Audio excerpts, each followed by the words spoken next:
Welcome, everybody. Um, Bruce and I are gonna talk a little bit about OER, and thank you again to Demi with the uh, Teaching and Learning Center for doing some of the administrating and moderating for the room. I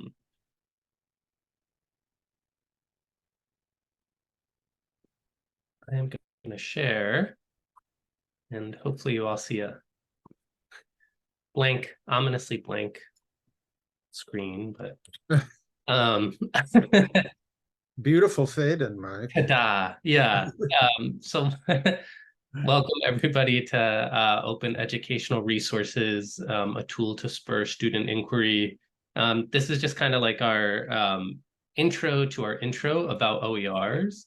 And I'm Mike Schock, and I have been doing instructional design work around this project. I also teach writing composition at Columbia. And Bruce? And I'm Bruce Shanitz. I'm an adjunct OER librarian here at John Jay, and I am also an adjunct at Medgar Evers College in Brooklyn. And Mike and I have been teaching a sort of introduction to OER class webinar, usually 3 or 4 sessions, and then we have a sort of part 2 to that after you finish 1, and we'd love to see some of you there if you find today interesting. Yeah, definitely. So there's a lot of like pieces to OER and different acronyms and ideas. So we're gonna kind of touch a little bit on a lot of things, and those seminars go into more depth in all of them. But the first thing is, yeah, what are they? What are OERs? It stands for Open Educational Resources. And the answer is they can be a lot of things. They can be teacher-facing resources, which are stuff like lesson plans, assignment descriptions, syllabi, calendars, rubrics, notes, guides, either on how to use certain educational software, but they can also be student-facing resources. So that's the stuff we would use in class, textbooks, class websites, videos, anything, handouts, or their digital equivalent. So it is essentially anything that you would use to teach, either things that you would take from other teachers to get ideas, or things you would use in the classroom. The piece that makes it open is whether or not those resources use a Creative Commons license or a traditional copyright. And we're going to get into that in a little bit. Bruce is going to talk about it. But first, I think he's going to give us a little bit of context around OER. Yeah. So I know that my own introduction to OER actually took place during the pandemic lockdowns. I at that time actually was not at John Jay. I was at Lehman and at Medgar Evers. And in the sort of emergency environment, it became really important for faculty to find alternatives that their students could access online for free, because a lot of coursework was dependent on student use of libraries for course reserves. So I think that initially, and I think this is true for many of us, OER means it's free, and that is true. And to the extent that many of you are probably also familiar with ZTC, zero textbook cost, that is another way to achieve the free part of OER. As you all know, I don't think I need to go into too much detail. We have a student body that has many financial challenges. A high percentage are food insecure and housing insecure. So textbook costs can be a big barrier to equity in terms of student achievement and student outcomes. As I say, ZTC, or zero textbook cost courses, do address the free part, but OER goes a step beyond that. It opens up research to more people, and it also is really a new way of thinking about how students and their professors create and engage in knowledge production. So could go to the next slide, Mike. So there are 5 R's of open educational resources. David Wiley is one of the sort of, I guess we could call him a founding father of this movement, of this approach. And I'll go through these pretty quickly. Retain means that resources can be copied, no concern about copyright, which I will come back to in a minute. They can be reused for different purposes. They can be revised or remixed so that they can be adapted to local use, to any professor's academic approach or worldview of how to teach that particular topic. And redistribute means that they can be shared with students or the world at large. Okay, next, please. And just a very quick overview, Mike mentioned Creative Commons. So I think we're all familiar with copyright, traditional copyright, which both encourages intellectual advancement through protecting the rights of the creator, but in doing so, it also limits how those contents can be shared. As you all know, even though we're an educational institution, you cannot Xerox an entire book and distribute it to your class for free. Well, even if you charge them, you'd be violating copyright.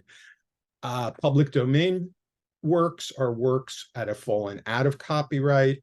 Speaking very, very broadly, over 75, something over 75 years old, although that number kind of keeps shifting for different ways. Creative Commons is a newish and different approach to intellectual property. It provides that you can make use of a Creative Commons copyrighted work by crediting the person involved. You cannot try to profit off it. There are also limitations on how you use it, how you can remix it or not remix it. That is kind of a whole world unto itself. But for now, let's just say Creative Commons is a tool by which resources that are created can be widely shared with both students within your college and with the world at large. Yeah, so this stuff, the kind of permissions around Creative Commons and how you use it, and those 5 R's end up kind of dovetailing with this other similar idea, which is open pedagogy. So open educational resources are the permissions and licenses that let you share things in this particular way that tends to be handy for teachers. Open pedagogy is then kind of thinking about how do you use those resources in the classroom. And so this is a quote from this educator, Rajiv Jangiani. I believe he teaches psychology. And he was at Brock University when he gave this quote. What it says, this is a kind of definition of open pedagogy. It describes it as an access-oriented commitment to learner-driven education and a process of designing architectures and using tools for learning that enable students to shape the public knowledge commons of which they are a part. And it's a little bit of a mouthful with like a lot of education terms, but I think the 3 kind of phrases or islands of meaning that stand out there is the access-oriented, which is referring to the Creative Commons licenses that Bruce was talking about. depending on the license or the permissions that you use, it's easier for other people to get good resources if they're not behind a paywall or something like that. The learner-driven education is something we're going to talk about more, but it's like a way of teaching where you're thinking about it essentially from the student's perspective. What do they need? What will benefit them? Rather than from the perspective of like, what am I interested in, or what do I want to do, or, you know, what do I need to get done to get through the semester, whatever it may be. And then the last part is the shaping the public knowledge commons, which is referring to making assignments that get outside of the classroom, that students feel like they're contributing to something outside of the classroom, which we're going to talk about more. So what do we mean by kind of student-driven or learner-driven, getting outside of the classroom? One way of thinking about it is this idea of avoiding what this other OER pioneer, David Wiley, calls the disposable assignment. And Wiley, who also taught, I forget what Wiley teaches, but he's now like CEO of Lumen Learning, which is an ed tech company that focuses on OERs, which is this whole other thing we can get into. We won't have time to get into, but that is a feature of OER. And he was the one who came up with the 5 Rs that Bruce mentioned. But he says, he describes disposable assignments as the assignments that students complain about doing and faculty complain about grading.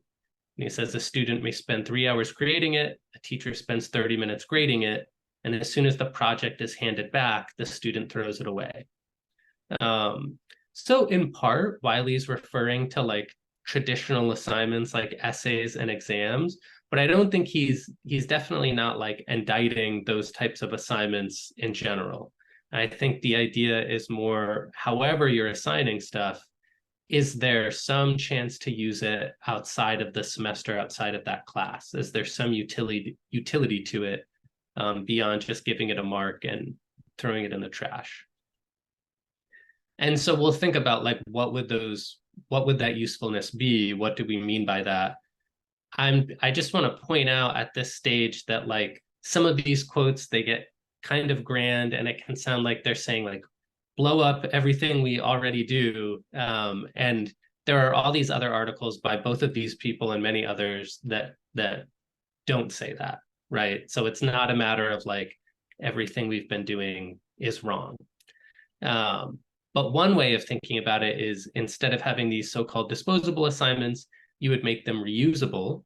And Wiley goes on to describe this as embracing assignments and activities where students create materials that are shared with their peers and other students taking the same class at your institution or around the world.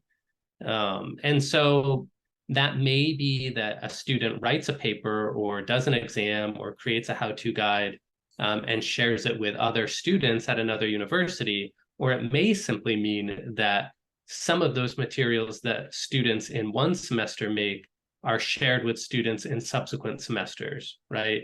So they created those materials for the benefit of future cohorts of the same class. That's a simpler way to do it. To get a little bit more specific, some examples of open pedagogy and some formats for these sort of renewable assignments might include students making tutorial videos that cover skills, key concepts, worked examples, explanations of how a certain class topic connects to their own lives. So that's, yeah, it's sort of any sort of video project. Another example is students create written or recorded summaries that can be reviewed and improved upon by future classes. And then yet another is students create worked examples, exam questions, step-by-step instructions, or games that will help future students succeed at a major writing assignment or a major quiz. So in each of these examples, right, in the first bullet, we're kind of emphasizing the fact that students make a tutorial. It doesn't have to be a video, but they're making an OER, essentially. They're making a resource that can be shared. It may be shared by other instructors in the department. It may be shared by instructors across different universities. But the students had a hand in making something that may be useful for that class. And the other two bullets were kind of highlighting the idea that you can assign students assessments that you can then have future cohorts look at and kind of give feedback to, improve upon, build upon, expand upon, so on and so forth.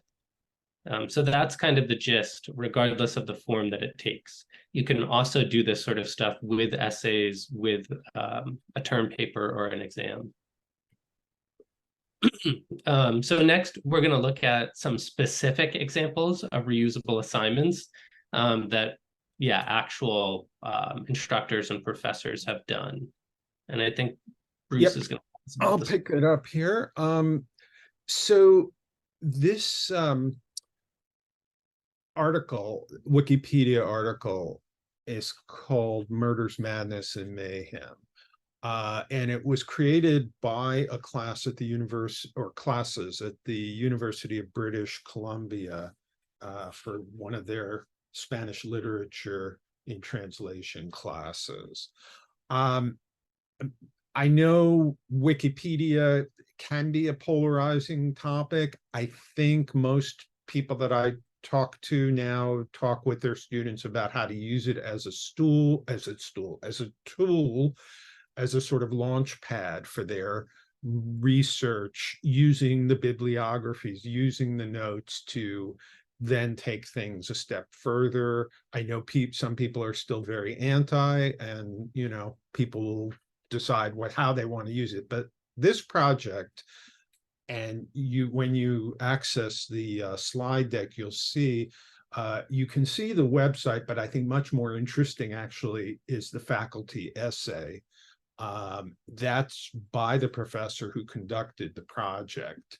And I know that when Mike and I have presented this to faculty in our OER webinars, people seem very enthusiastic about it and are thinking about ways to adapt the assignment. The basic outline is that the professor saw a gap in Wikipedia, that the authors that he was teaching were generally not well represented, or if the authors were represented, the works that they were studying were not represented. So he worked with his students to learn, first of all, the Wikipedia infrastructure for writing and editing, how to research, licensing, attribution, fact-checking.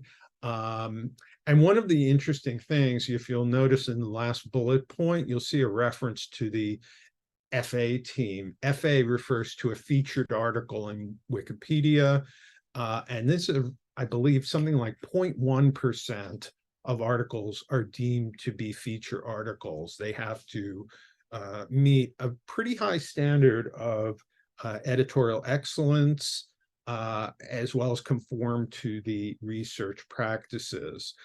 One of the things I should mention is that although it may sound very daunting to create a Wikipedia article, I think this particular essay is worth having a look at, because I think it can be scaled to meet the needs of your class. It doesn't have to be a Wikipedia article. It could be a collaborative Google Doc that is shared only in your class.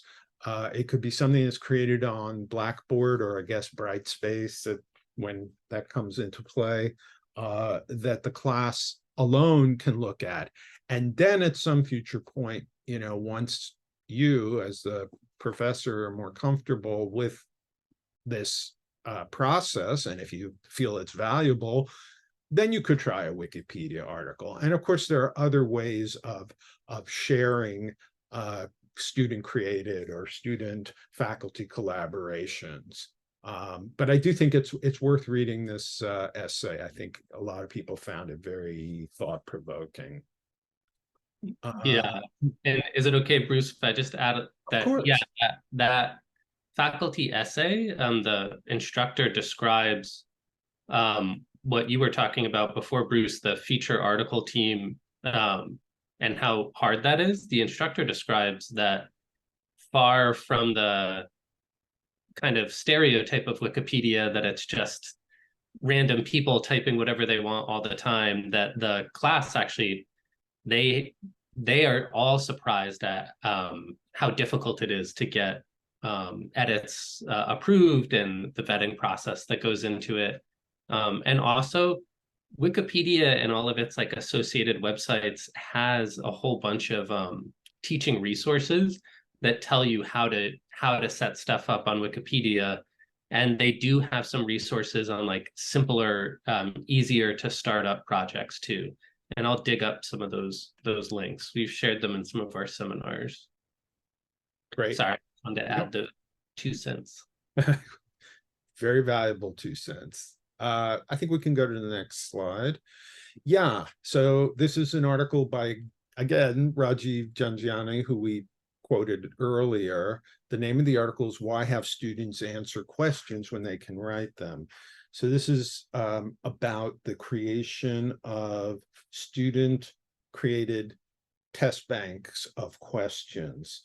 And again, faculty that we've worked with before, some have done this, and many have told us that they find that simply the act of making choices about what material within a course or within the readings are important is a valuable one for students and helps them kind of solidify their knowledge. But also the fact of even creating a multiple choice question, as you undoubtedly know, as people who have done that, forces students to think about, okay, how do I go about tricking my fellow students with an answer that looks sort of right, but really isn't. So some people have told us that they also find this quite valuable, and it would not be limited to creating multiple choice questions. It could be used to create essay or project type questions or launch points for students. Okay. Yes, and here is Dr. Janjiani again. I assure you we are not getting a commission for featuring his work. This is just to show you an open textbook that he's created. It is on the Pressbooks platform, which we can talk a little more about later. It's one of the big platforms for the creation of open OER textbooks, and you'll see on the right-hand side a question with multiple answers, and these are student-created questions. And just if you note on the title of this book, Principles of Social Psychology, First International H5P edition. So H5P is the platform that enables interactive involvement. So on the right, you would be able to check off your answer and click and get the feedback right away. And I believe that Pressbooks does have a very convenient and easy implementation of H5P that can be used. Okay. Yeah. So yeah, so those are some examples from outside of John Jay.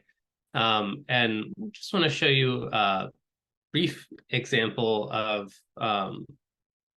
John Jay faculty who've used OER recently. I think I see in the participants some folks who had been in our seminars previously, or yeah, Melissa Zavala was in before. She also created a bunch of excellent resources, but one very recent one in our most recent seminar was Professor Marissa Tramontano, for an intro to sociology course. So she used OpenStax for nearly all of her required readings. OpenStax is one of several OER platforms, and we're going to look at some others in a bit. But this is a platform that has open textbooks that use OERs. So Marissa used OpenStax for the readings, but then kind of as part of the open pedagogy component, she had the major assignment for that class is that students create a mitigation statement. So it's kind of a scenario-based activity. But the way that they do it is they watch a bunch of videos on how to do scenario-based or role-playing activities. Then they get a bunch of redacted or fictional dossiers to see examples of mitigation statements. And then finally, they get a template for how to format a mitigation statement. But they need to make all the decisions around what's being mitigated, what the context is, et cetera. So there's multiple ways that somebody could approach creating an assignment like this. But one thing that's interesting about Marissa's version is it's not just that Marissa said, here's a scenario for you, here's your objective, here are the steps to complete it, now write it out in the form of a mitigation statement. She gave the students all of these meta resources on how to do the critical thinking to decide what is a worthwhile situation that needs mitigating, why are the formats of the statements the way that they are, and then the students have to take accountability for creating a project that makes sense. And that's part of the process of them meeting with her and getting feedback and so on and so forth. So it's got kind of those layers to it where it's using resources that are free, but students are also taking some accountability for their learning and their learning objectives.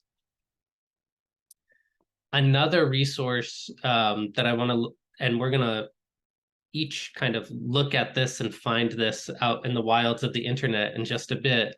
But this is an ongoing OER project at John Jay. This is a Justice e-reader for the HUM 300 class, which is a landmark Supreme Court cases class. And this e-reader is a textbook that has been created in part by librarian Will Perrineau and also other instructional designers at John Jay. But it's also got a lot of content. I mean, all of these chapters that you see on the left-hand side there contain either editing or content that John Jay faculty have helped produce. But it also pulls in content from other OER platforms like Street Law and other platforms that they were able to kind of license. So this format, and let me just show you this is also in Pressbooks. This is a faculty instructional resources. So on the previous slide, when I go back to it, the Justice e-reader, this is student facing. These are readings about landmark Supreme Court cases. They might have quizzes or assignments, things like that. And then the faculty instructional resources are teacher facing resources. What do you want to do with these chapters? What do you want to do with the textbook? It also has all these options if you want to substitute stuff in or out of the textbook. And it's got then instructions for how to do that. It's got the total bibliography that everybody is contributing to. So these kinds of projects are ones that I think a lot of people would like to see more of. These things are difficult for one individual professor or instructor to do alone. It takes a lot of time. But, one model for creating OERs within an institution is to get some funding, and then different departments will fund projects to contribute to e-readers, to create new e-readers, or to identify spaces where we need other resources. And then people kind of build them over time and add to them. So that's kind of the end of our part of our presentation, where we're sort of talking about, just telling you about OER. And then next, we want to do this very simple, easy activity where we'll go and look at some of these OER platforms that you can just do on your computer or even on your phone. But before we do that, I just want to leave a second. Does anybody have any questions about any of these? It can be a question about anything, but these platforms, Creative Commons, what any of these terms mean, open pedagogy. Yeah, Ben Bierman. Yes, thank you for this. It's very interesting. Just like to, it's a little bit off the topic in a way, but I've talked with Bruce about this, and we had a little panel ourselves with the library and Bruce about some of the not so nice issues of OER. But I just would like to interject, just because I like people to have these in their head as they think about OER. And first of all, I'll make it short, but first of all, the idea of OER is to save students money, but where we should really be saving students money is having cheaper education. And oftentimes the problem is being translated or sent over to creators, when the problem is really with the institutions of learning, charging too much money. And who gets short shrift oftentimes is generally is the creators. And so I think there's a dark side to OER in that respect. There's also a demonization of textbooks that goes along with this oftentimes, and certainly textbooks many have been overpriced. But there's another side to that as well. I have a textbook with Oxford on jazz history. It costs $50 as an ebook, and everything is licensed. There's hundreds of licensed material where creators get paid every time people listen to this music or see the videos or read the chapters. So, there's a positive side. There can be a positive side to textbooks and an affordable side to textbooks as well. And the last thing is Creative Commons is problematic to me because it's the brainchild of one of the most anti-copyright litigators in the world, Lawrence Lessig, and he essentially uses it as a tool kind of against copyright. And CUNY goes along with this on the website. So for anybody's information, the truth is that any license that he has, any Creative Commons license, can be put on any material without the Creative Commons symbol, and it means exactly the same thing. Nothing has to be done through Creative Commons. Anybody can open their license in any way they choose to without being part of Creative Commons. So anyway, I'll stop there. I have many more things about it, but just to inject another side of the discussion around OER. Yeah. Nice to see you again. Yeah, all of those are good points. I do want to mention that when we talk about creation of OER, we definitely delineate between wrongful use of copyrighted materials within an OER and correct use of copyrighted materials, i.e. through links. Right. Well, the truth is when this whole thing started at John Jay, that was not discussed at all. And it was something that I brought to their attention. And it was something people were making classes using illegal links on a very regular basis. So, absolutely. Yeah. I mean, we've talked about, abuses that occur, and it's I don't want to dominate, because what you're talking about are really great pedagogical ideas.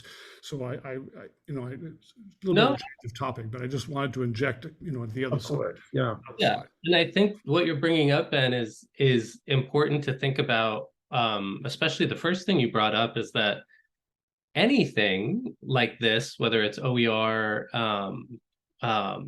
you mentioned academic publishing in general. Also, if we think about the use of AI, there's what is the institution's role, and then what are the employees' roles or the creators' roles, and also what is the institution's accountability, what are the individuals' accountability.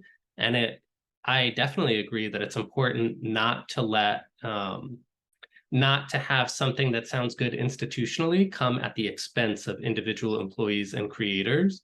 And that is a push and pull, definitely.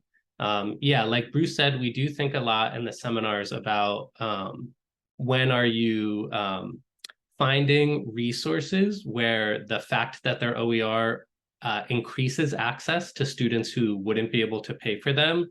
And then when are you kind of like laundering intellectual property, like finding a way to get something that is not getting that person paid. Avoiding using materials because they cost. And for example, a contemporary novel or something like that, or you don't want to get into a position where you're avoiding using important resources. Yeah, exactly. So contemporary novel is a great example where you wouldn't want to like launder that through OER. You wouldn't want to take excerpts from a contemporary novel, put it into a resource, and then upload the resource onto OER, thereby making it free, right? Because that would create this kind of contentious relationship that would be no good. And so then the instructors making these decisions, like, is that the sort of resource where that's in the spirit of opening up access or helping the dissemination of information? In that case, probably not. There might be other cases where it does, though. But that's really useful to keep in mind, like, what's the institution's role? What's the individual's role? Bruce and I were recently in this OER Institute, and I went to this talk by it was the CEO of this ed tech company that does, I forget what they did, but they talk about Turnitin and companies like Turnitin and Grammarly, right? And so one thing that's happening is like institutions have licenses with these ed tech companies that in those cases are not OER. But once that company has a license with the institution, they're able to scrape data from that institution's systems, right? And this complicates copyright and ownership in terms of instructors who use systems like Blackboard and Canvas, because the way that information is scraped, it's not always clear what belongs to what. Until like maybe months or years down the road, that company says, hey, we have some great algorithm that will help you with this course or this assignment. And we know it's great because it's fed on data from instructors at great universities like yours. That's scary. Kinds of that they do. I know about all kinds of scraping, but I didn't know that about Turnitin, and it's so insidious. These things are happening in so many ways that we're not aware of. Yeah. Sorry. So I was going to mention that concurrently, and I presume you'll be able to see a recording of it, there is a panel going on right now about ChatGPT and its applications or misapplications in the classroom. And actually, I'm looking forward to listening to that when the recording is available. So yeah, that's a great point. Yeah, that's going on at the same time. Yeah, it's to say that these topics are really complicated right now. So there is potentially a role that OER can play in combating some of those, not so honest uses of educational technology, but also people who are into OER, and especially companies that, so I mentioned David Wiley and Lumen Learning, they run on this model of that's a company where institutions and individuals can pay them to get access to OER that's put together in a way that plays well with Blackboard or Canvas, right?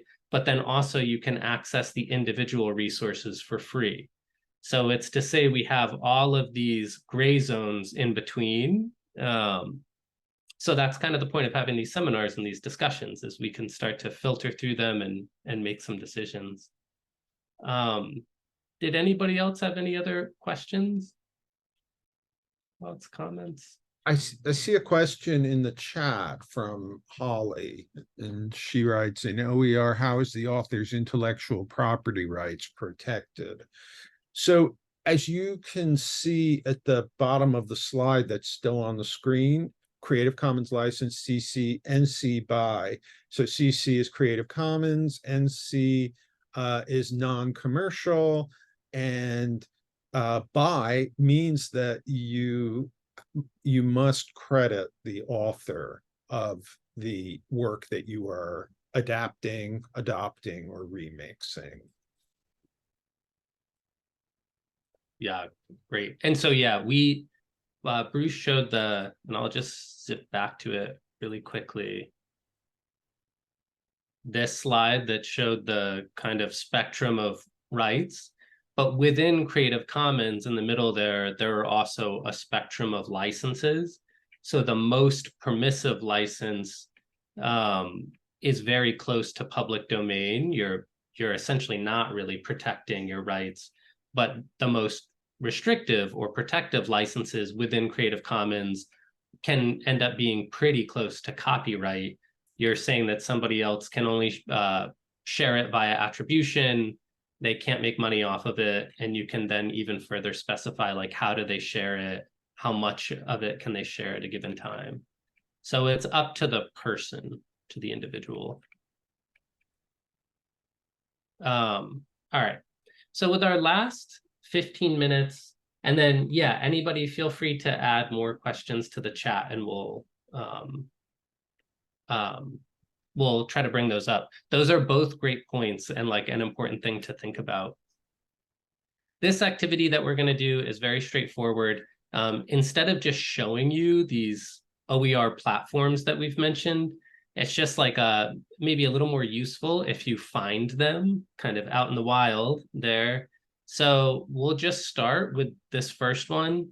And we'll do like 3-4 minutes per search or something like that. But it's going to be easier if you're at a computer, but if you're not and you're on your phone, that's fine too. But just take a few minutes, go to Google and type in OER Commons, and you should get OER Commons as your first search result, and then see if you can kind of play around with that and explore. Maybe try entering in your subject and/or grade level, but see if you can find any teacher-facing resources. So we'll leave like I'll check in like 2 minutes, 2-3 minutes.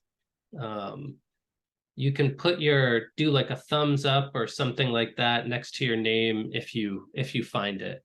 If you don't find it, no worries. We'll talk about it.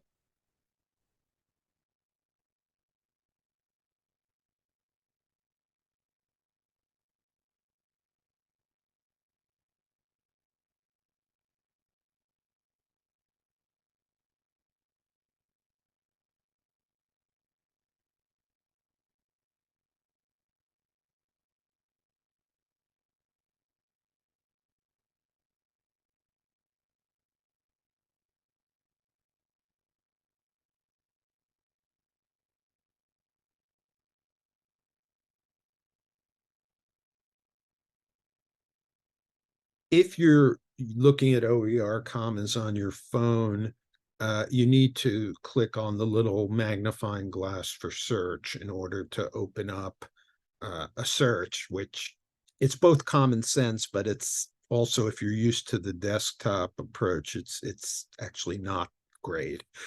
But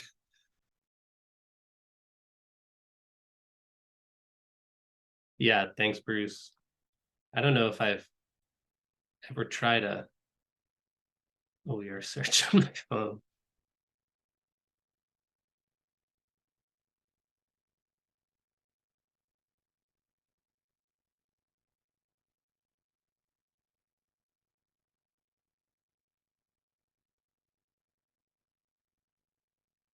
So hopefully we've found this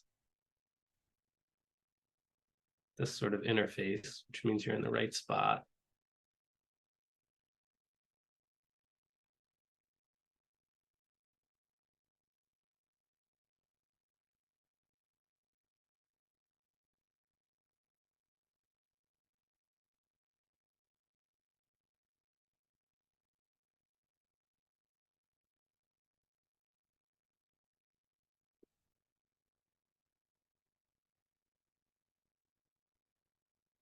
Great. Looks like we got a few folks, Nancy and Phoebe.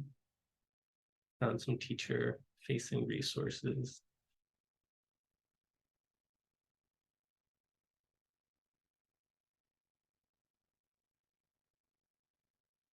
All right. And so just in the interest of time, we'll stop. And yeah, just so this is OER Commons. This is maybe one of the biggest platforms, I think. Right, Bruce? I would say it's certainly one. Yeah, I think so. So let's just say you look up your subject, arts and humanities, college, you search. My poor computer is very slow, so. But once you get there, you'll get to these resources. You'll see these Creative Commons license abbreviations below them. You generally can hover over the info button and it will tell you specifically what the abbreviations mean. And then on the left-hand side here are all of these filters. Many of them are similar to all the other filters you've encountered on other searches, but you can also look up material type.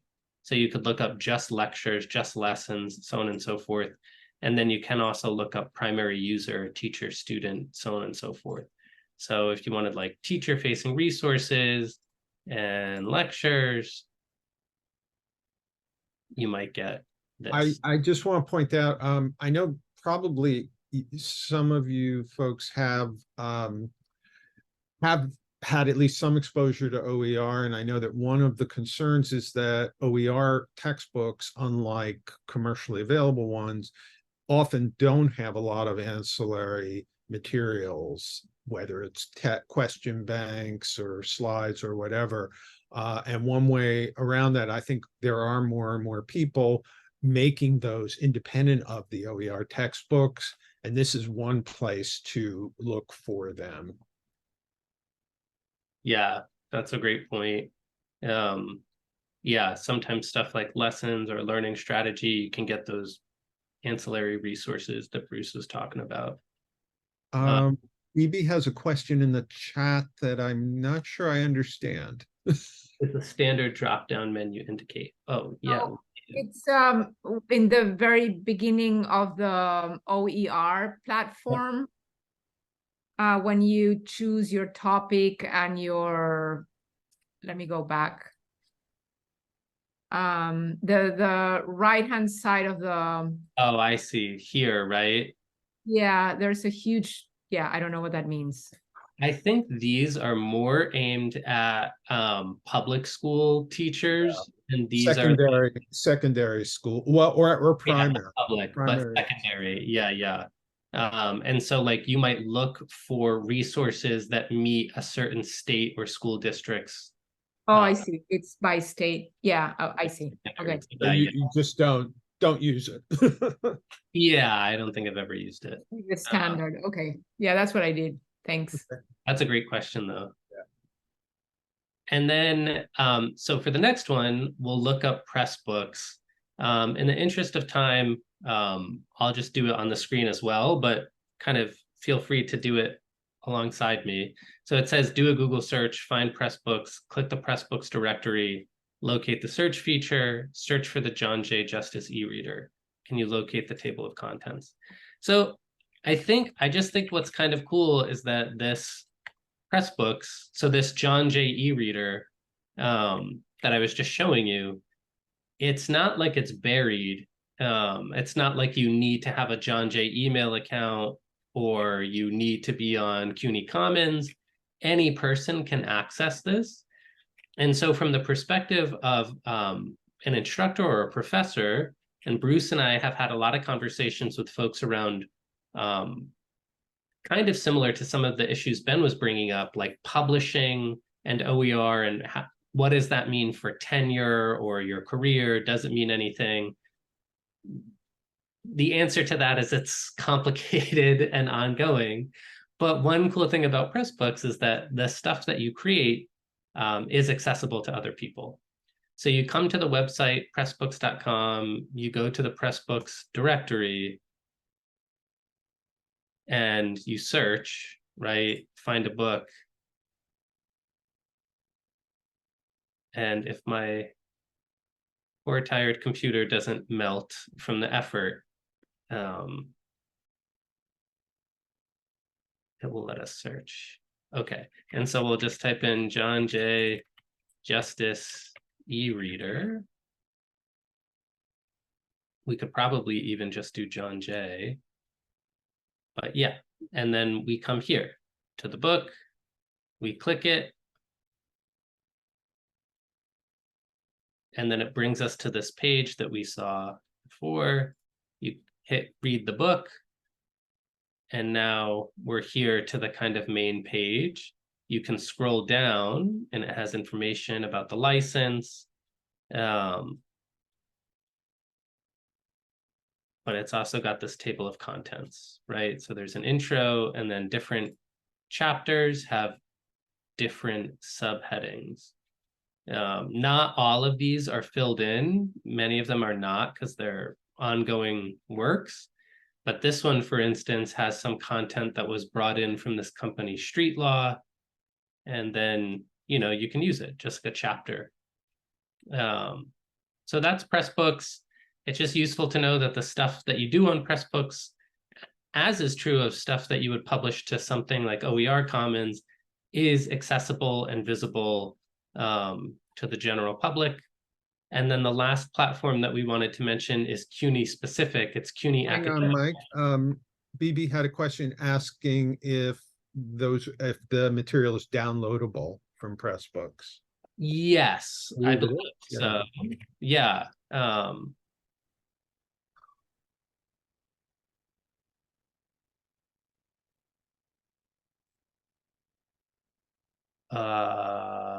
it's a good question. How? Where? Maybe it's not. I don't know. One thing you could definitely do if like if you were going to take out a page or something like that, you could do like file, print, and save as a PDF. If you wanted to export the entire textbook as a PDF, I'm not sure. I feel like certainly some Pressbooks I've seen have a download. Okay. I believe so, but maybe they haven't put it on because it's not complete. I don't know.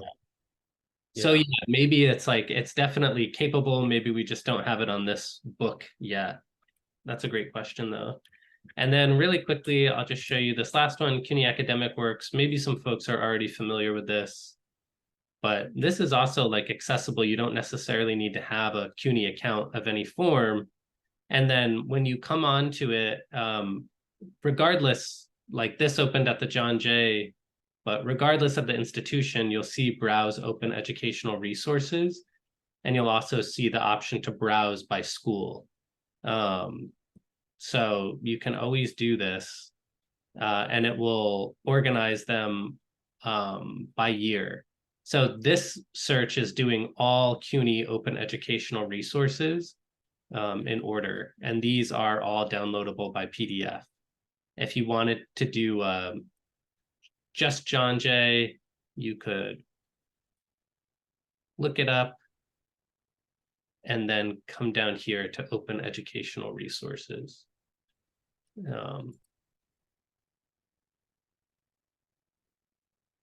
And then you would have the list. And so the Teaching and Learning Center's own Gina Foster has the most recent one, but there are others. So those are 3 platforms that are really common. I'm gonna, stop sharing. Well, I will show you. Yeah, those are 3 common platforms. If you have more questions or you want to use something from one of those platforms, but you're not sure how, feel free to contact either Bruce or I. These are our emails. And yeah, it was great to talk about that stuff. Great to hear from Ben and Holly. This is just our closing slide, and Demi may have another one after I stop sharing. But yeah, this has what we'll be doing, and you can share things on Instagram or social media or whatever. But yeah, thank you, everybody. I'm going to stop sharing. Thanks so much for coming and talking to us about it. And I'll put, I think Holly asked for emails again. Yeah, I'll put mine in the chat too.